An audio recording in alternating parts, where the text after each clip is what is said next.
नमस्कार, मी Indira. News अनकटच्या prime time बुलेटिनमध्ये तुम्हा सगळ्यांचं स्वागत करते. सविस्तर वृत्त पाहणारच आहोत, पण त्याआधी नजर टाकूयात काही महत्त्वाच्या हेडलाईन्सवर. आमच्या वेळेनुसार आमच्या स्टाईलने उत्तर देऊ, पंतप्रधान नरेंद्र मोदींचा पाकिस्तानला इशारा. यंदाही सरस्वती भुवन शाळेची 100% निकालाची परंपरा कायम. भूमिपुत्रांना रोजगाराच्या मागणीसाठी यवतमाळमध्ये ठाकरे गट आक्रमक. आणि करवीर निवासिनी श्री अंबाबाई आणि दख्खनचा राजा श्री ज्योतिबा मंदिरात वस्त्रसंहिता लागू.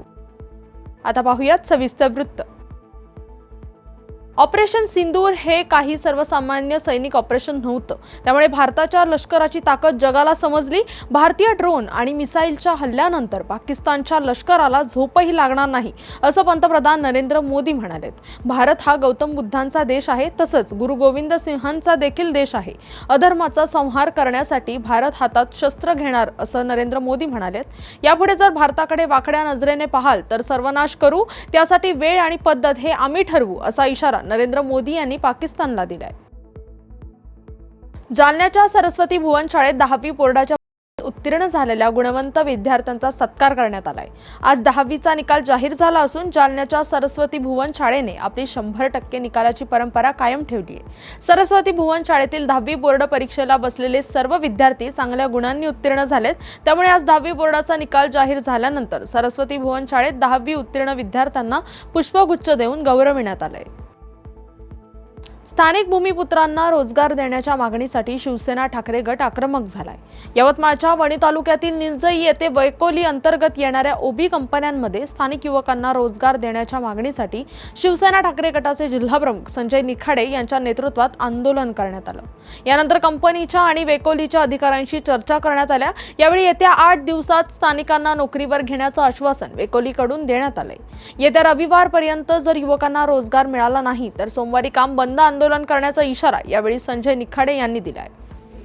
आज GRN आणि सायडेक्स या ओबीच्या कंपनीमध्ये शिवसेनेतर्फे आणि स्थानिक इथल्या परिसरातील गावातर्फे या कंपनीवर हल्लाबोल आंदोलन. या कंपनीमध्ये मोठ्या प्रमाणात परप्रांतीय लोकांचा भरणा केला आणि आपल्या स्थानिकांना भूमिपुत्रांना न्याय भेटण्यासाठी आम्ही आज इथं रस्त्यावर उतरलो. आज इथले सबेरिया आणि कंपनीचे जे HOD आहे त्यांनी येऊन सांगितलं की येत्या रविवारपर्यंत आम्ही त्यांना सांगितलं का 300च्या वरती आमच्या ह्या परिसरातले लोक लागले पाहिजे. आणि समजा रविवारपर्यंत यांनी जर आमच्या गोष्टीवर लक्ष दिलं नाही तर आम्ही माइन्समध्ये धसून ह्या ओबी कंपनीला काम करणं मुश्किल करून बिलकुल कोणत्याही सडो का पोळो करून सोडू. आणि आता कोल्हापुरातून एक मोठी बातमी समोर येते. 3.5 शक्तिपीठांपैकी एक पीठ म्हणून जगभर ओळख असलेल्या करवीर निवासिनी श्री अंबाबाई आणि दख्खनचा राजा श्री ज्योतिबा मंदिरात वस्त्रसंहिता लागू करण्यात आली आहे. दोन्ही मंदिरातील वस्त्रसंहितेबाबत पश्चिम महाराष्ट्र देवस्थान समितीच्या वतीनं एक परिपत्रक जारी करण्यात आलंय. मंदिराचं पावित्र्य आणि संस्कृती जपण्यासाठी भाविकांनी मंदिरात येताना तोकडे कपडे परिधान करून येऊ नयेत, तर पारंपरिक पद्धतीने कपडे परिधान करून मंदिरात यावं, असं आवाहन देवस्थान समितीच्या वतीनं करण्यात आलंय. दरम्यान देवस्थान समितीच्या या आवाहनाचं भाविकांनी स्वागत केलंय. पारंपरिक कपडे घालूनच आपण आपल्या मंदिरांमध्ये यायला हवं आहे. आपले जे पारंपरिक वेशभूषा आहेत, जसं तुम्ही बघताय की आता इथे बऱ्याच जणी साडी वगैरे दिसून आले. मी स्वतः साडी दिसून आलेली आहे. एरवी आपण मुंबईला कुठे शहरामध्ये वगैरे आपण कुठे पिकनिकला वगैरे जाताना फॅशनचे कपडे वगैरे घालून जातो, पण जी आपल्या परंपरा आहेत, ज्या आपले जुन्या काळापासून आपण ज्या हे करत आलेलो, जतन करून ठेवत आलेलो आहोत, त्या परंपरा आपण पुढे आपण नाही सांभाळणार तर आपल्या मुलांना कुठून कळणार. आपल्या मुलांना पण आपण त्या गोष्टी सांगायला पाहिजे, शिकवायला हव्या आहेत. आणि त्यासाठी आपण सुरुवात केली पाहिजे त्या गोष्टीची. आणि त्या सगळ्या परंपरा आपण सांभाळून ठेवल्या पाहिजेत. आणि आपलं पावित्र्य, आपल्या धर्माचं, आपल्या ह्याचं जे आहे ते आपण राखलं पाहिजे पूर्ण पारंपरिक कपड्यांमध्ये. आवाहन केलं, तुम्ही स्वागत करता. हो, नक्कीच त्याचं आम्ही स्वागत करतो. 1 मे रोजी उपमुख्यमंत्री अजित पवार यांच्या हस्ते पुण्यातील सिंहगड रस्त्यावरील पुलाचे उद्घाटन करण्यात आलं. मात्र आता पहिल्या पावसातच या पुलाची दुरावस्था झाल्याचं समोर आलंय. नुकत्याच बांधण्यात आलेल्या या पुलावरून पावसामुळे ठिकठिकाणी पाणी गळत असून नागरिक पुलाच्या कामाबाबत नाराज असल्याचं दिसून येत आहे. याचाच आढावा घेतलाय आमचे प्रतिनिधी दिनेश वडणे यांनी. आज आपण आहोत सिंहगड रोड येथील ब्रिजवर. आज पुण्यात पहिल्यांदा जोरात पाऊस झाला आहे. या पावसाचा आपण परिणाम बघत आहात की पूल हा पूर्णपणे गळत आहे. आज आपण पाहत आहात की या पूलवर मोठ्या प्रमाणात पाणी या पुलावरून पडत आहे. आणि आता सध्या आपण हे पाहत आहात की तिथे भर पावसात पेंटिंगचं काम चालू आहे. अजित पवारांनी आत्ताच्या पुलाचं उद्घाटन 1 मेला केलं. खूप घाई गडबडीत त्या पुलाचं उद्घाटन झालं आणि आपण पाहत आहात की अशा प्रकारे ह्या पुलाची दुरावस्था कुठं तर नागरिकांचा इथे रोष निर्माण होत आहे. आपण येथील काही स्थानिक नागरिक आहेत त्यांच्याशी आपण बोलूया. दादा, आता हा जो पूल नवीनच उद्घाटन झालं आहे अजित पवारांच्या हस्ते आणि हा पूल गळत आहे, याबद्दल आपलं नेमकं मत काय? माझं मत तर आहे, ते पूल जो बांधलाय ना, बांधलाय बरोबर चांगल्यासाठी बांधलेला आहे. पण त्या पुलाचं काय होतंय काय नाही ते बघत नाही येऊन. आता सकाळपासून इथं बघितलं तर तुम्ही एवढं जोरात पाऊस झाला, पण एवढं पाणी पडतंय ना पूल आता 1 तारखेलाच झालाय. आणि एवढं इथे जर आहे ना एवढं पाणीच असतं ना, एवढं आता गाडी जरी लावायची तरी कुठं एवढं पाणी साठतं. आणि प्लस त्याच्यात सकाळी 12 वाजल्यापासून लाईट गेली. एवढं दुकानदार आहे बघा, अख्ख्या दुकानात आहे ना कोणत्याही दुकानात लाईट नाही. सकाळी 12 वाजल्यापासून लाईट नाहीये. आता आम्ही दुकानदारांनी करायचं काय? हा, लाईट वाल्याला फोन केला तर हा पाठवतो 5 मिनिटात माणूस, पाठवतो 10 मिनिटात माणूस, हेच चालू आहे. आता आम्ही गिऱ्हाईक कसे करायचे बरं? आता हा जो पूल झाला आहे, ह्या पुलाचं मेन उद्घाटन करण्याचं कारण काय होतं की ह्या पूलमुळे वाहतूक समस्या जी कमी व्हायला पाहिजे किंवा ट्रॅफिक कमी व्हायला पाहिजे, असं तसं आपल्या निदर्शनास आलंय का? हे बघा, ट्रॅफिक तर आत्ता जर मी बघितलं तर ट्रॅफिक थोडंसं हे होतंय, पण पुढं अजून अडकते. परत न्यायानंतर ना उलटे फिरण्यात आहेत लोक. म्हणजे ट्रॅफिक प्रॉब्लेम आहे तसंच राहिला काय तसंच आहे, काही नाही पाहिजे. खालून नाहीये पण वरतून आहे. आता भर पावसात तिथं तुम्ही बघताय, आता तुम्ही बघा पेंटिंगचं पण काम चालू आहे. भर पावसात पेंटिंगचं काम चालू आहे तिथं बघा. हे बघा इथं पण, आता तिकडे. आपण पाहत आहात की नागरिक या पुलाच्या कामापासून अत्यंत नाखुश आहे. ज्या कारणासाठी या पुलाचं उद्घाटन करण्यात आलं होतं की येथून ट्रॅफिक समस्या हल व्हावी, पण तसं पाहिलं गेलं तर इथे कोणत्याही प्रकारचं समाधान नागरिकांना नाही. लाईट पण नाही. News uncut, Dinesh Vadne. बातमीपत्रात वेळ झाली आहे छोट्याशा विश्रांतीची. लगेचच परत येऊ, तोपर्यंत पाहत राहा न्यूज अनकट. ऐतिहासिक वारसा लाभलेला मराठ मुलूक महाराष्ट्र. या महाराष्ट्राला विविध रंगी छटा आहेत. साहित्य, कला, पर्यटन, नृत्य, भाषा, संत परंपरा अशा विविधतेने तो नटलेला आहे. हीच गौरवशाली विविधता जपत सुवरंग मराठी केवळ महाराष्ट्राच्या सांस्कृतिक संहितेपुरते मर्यादित न राहता समकालीन नवकल्पनांवर आधारित कार्यक्रमांद्वारे मराठी मनोरंजन विश्वात स्वतःची एक अनोखी जागा निर्माण करत आहेत. मराठी मनोरंजन क्षेत्रातील उत्तम दिग्दर्शक, लेखक आणि निर्मात्यांच्या प्रतिभेचा पुरेपूर वापर करून मनोरंजनाचा आगळा वेगळा रंग उधळण्यास आम्ही सज्ज आहोत. स्वरंग मराठीचे उद्दिष्ट मराठी मनोरंजन क्षेत्रामध्ये मनोरंजनाची वहिवाट सोडून, रूढीवादी पद्धती तोडून मनोरंजनाचा समृद्ध अनुभव प्रदान करून देण्याचा आहे. म्हणूनच यात विविध पद्धतीचे मनोरंजक आणि माहितीपूर्ण कार्यक्रम स्वरंग मराठीवर बघता येतील. शेवटी एकच, धकाधकीच्या जीवनात धांगडधिंगा करण्यापेक्षा बसूया, हसूया, गाऊया, जगूया. नाती गोती श्रावण मोती गावामधले जिवंत रंग. नाती गोती श्रावण मोती गावामधले जिवंत रंग. चला जोडूया, चला पाहूया, जशी संस्कृती तसा स्वरंग. बातमीपत्रात पुन्हा एकदा स्वागत. आता पाहूयात उर्वरित काही महत्त्वाच्या घडामोडी. अमरावतीचे सुपुत्र भूषण गवई हे उद्या सरन्यायाधीश पदाची शपथ घेणार आहेत.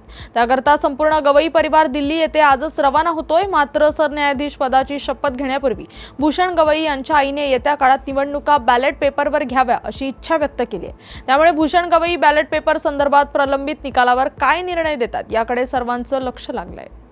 निर्णय काय घ्यावा हे सांगायला मी आई नाही आहे. मी आई आहे ते वेगळं आहे.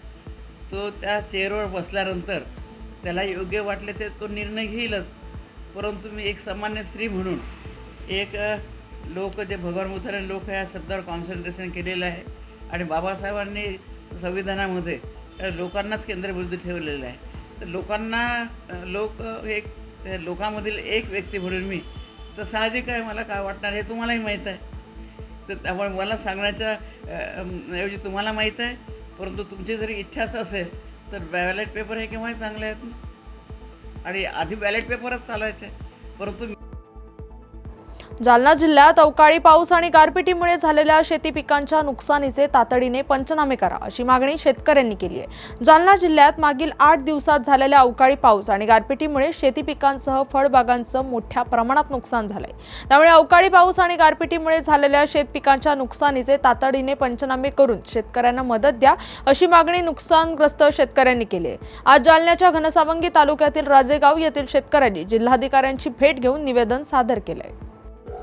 मागील जवळपास 10 दिवस झाले संपूर्ण जालना जिल्ह्यामधील विविध तालुक्यातील विविध मंडळामध्ये काही ठिकाणी मोठ्या प्रमाणामध्ये गारपीट झाली, काही ठिकाणी चक्रीवादळा स्वरूपाचं वारं आलं, त्याचबरोबर काही ठिकाणी अवकाळी पाऊस आला आणि आंब्या बहाराचे जे काय फळबाग आहेत या फळबागा काही फुलोऱ्यात असणाऱ्या, काहीला फळ लागलेल्या किंवा काहीचे फळं हे परिपक्व असणाऱ्या हजारो हेक्टरवरील या फळबागाचं या गारपिटीमुळं, अवकाळी पावसामुळे आणि चक्रीवादळामुळे नुकसान झालं. आमची मागणी होती की शासनाने याचे त्वरित पंचनामे करावेत आणि मदत पुनर्वसन विभागाकडे पाठवत, परंतु आजपर्यंत मात्र कुठल्या महसूल मंडळामध्ये यांनी पंचनामे केलेत असंही आम्हाला निदर्शनात आलं नाही. म्हणून या ठिकाणी आम्ही परत एकदा जिल्हाधिकारी साहेबांना भेटलो की त्वरित या सर्व अवकाळी पावसाचे, चक्रीवादळाचे पंचनामे करा, अन्यथा पुढील 2 दिवस असंच वातावरण जर राहिलं आणि यांनी पंचनामे जर नाही केले तर जालना जिल्ह्यातील सर्व शेतकरी मात्र आपण आपल्या पद्धतीनं आंदोलन. छत्रपती संभाजीनगरच्या वैजापूर तालुक्यातील हद्दीत असलेल्या समृद्धी महामार्गावर एका कंटेनरचा आणि 4 चाकी वाहनाचा भीषण अपघात झालाय. ही घटना आज सकाळी 7:30च्या दरम्यान घडली आहे. या अपघातात एका महिलेचा मृत्यू झाला असून 5 जण जखमी झालेत. जखमींना वैजापूर येथील उपजिल्हा रुग्णालयात उपचारासाठी दाखल करण्यात आलं असून पूनम चव्हाण असं मृत महिलेचं नाव आहे. सर्व प्रवासी हे उत्तर प्रदेशच्या जौनपूर येथील रहिवासी असल्याची माहिती प्राप्त होतीये. बातमीपत्रात वेळ झाली आहे छोट्याशा विश्रांतीची. लगेचच परत येऊ, तोपर्यंत पाहत राहा न्यूज अनकट. महाराष्ट्राला फार पूर्वीपासून अत्यंत गुणी खेळाडूंचा एक समृद्ध वारसा लाभलेला आहे आणि हा वारसा पुढे जपत प्रत्येक नवी पिढी आपल्या देशाला नव्या दमाचे नवे खेळाडू अजूनही देते आहे आणि यापुढेही देत राहील. क्रीडा विश्वातील हेच नाविन्य ओळखत आणि ते जपण्याचं उद्दिष्ट घेऊन सादर करतोय क्रीडेच्या जगतात एका नव्या दृष्टिकोनाने डोकावण्यासाठी एक हक्काचं ठिकाण, AJC स्पोर्ट्स. आता तुम्ही म्हणाल कितीतरी आहेत, तुम्ही काय वेगळं देणार? तर आम्ही घेऊन येत आहोत महाराष्ट्राचं पहिलं संपूर्ण मराठी स्पोर्ट्स चॅनल. मराठी प्रेक्षकांसाठी कबड्डी, फुटबॉल, खो खो, मल्लखांब अशा ग्रामीण तसंच शहरी भागात प्रसिद्ध असणाऱ्या यासारख्या अनेक खेळांचं थेट प्रक्षेपण, तज्ज्ञांचं विश्लेषण आणि स्थानिक खेळाडूंच्या प्रेरणादायी कथा इथे पाहायला मिळते. आजपर्यंत आपले खेळ जागतिक स्तरावर पोहोचले नाही, पण आता मात्र ते बदलणार. आम्ही स्थानिक खेळाडूंना मोठ्या संधी देण्याचा संकल्प केला आहे. मराठीमध्ये जगभरातील स्पोर्ट्सचे सर्वोत्कृष्ट कव्हरेज मिळवण्यासाठी AJC स्पोर्ट्सला आजच जॉईन करा. तुम्ही आयोजित करत असलेल्या छोट्या छोट्या स्थानिक, जिल्हास्तरीय किंवा राज्यस्तरीय स्पर्धांना एक ग्रँड लुक देण्याकडे आमचं लक्ष असेल. रोज पहाटे उठून आपल्या खेळाची प्रॅक्टिस करणारे, ऑलिम्पिकसारख्या स्पर्धांमध्ये पदकं मिळवण्याची स्वप्न पाहणारे आणि त्यासाठी भरपूर कष्ट घेणारे असे विविध भागांमधले गुणी खेळाडू हे असतील आमचे हिरो. चला तर मग आपल्या खेळाला आपली ओळख देऊया.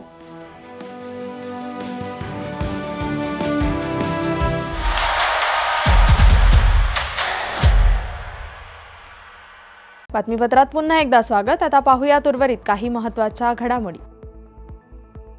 जालन्यात सासरच्यांनी विवाहितेचा छळ केल्याचा प्रकार उघडकीस आलाय. म्हणून पीडितेने दिलेल्या फिर्यादीवरून कदीम पोलीस ठाण्यात सासरकडच्या 5 जणांविरुद्ध गुन्हा दाखल करण्यात आलाय. पीडित विवाहितेचे 2015 साली लग्न झालं होतं. यानंतर कौटुंबिक आणि घरगुती कारणातून सासरच्या मंडळींनी विवाहितेचा मानसिक छळ सुरू केला. त्रास असह्य होत असल्याने पीडित विवाहितेने या प्रकरणी फिर्याद देत पोलिसात गुन्हा दाखल केलाय. या प्रकरणी कदीम जालना पोलीस अधिक तपास करतायत. जालन्याच्या बदनापूर शहरात भर दिवसा बाप लेकाची निर्घृणपणे हत्या करण्यात आली आहे. बदनापूर शहरातील शंकरनगर भागात ही घटना घडली असून यामुळे परिसरात एकच खळबळ उडाली आहे. अशोक अंबिल ढगे आणि यश अंबिल ढगे अशी मयत बापलेकांची नावं आहेत. अज्ञात कारणावरून मयत अशोक अंबिल ढगे यांच्या लहान भावानं काही नातेवाईकांच्या मदतीनं अशोक आणि त्यांचा मुलगा यश या दोघांचा निर्घृणपणे खून केलाय. या घटनेनंतर आरोपी हे फरार झाले असून या प्रकरणी बदनापूर पोलीस अधिक तपास करतायत.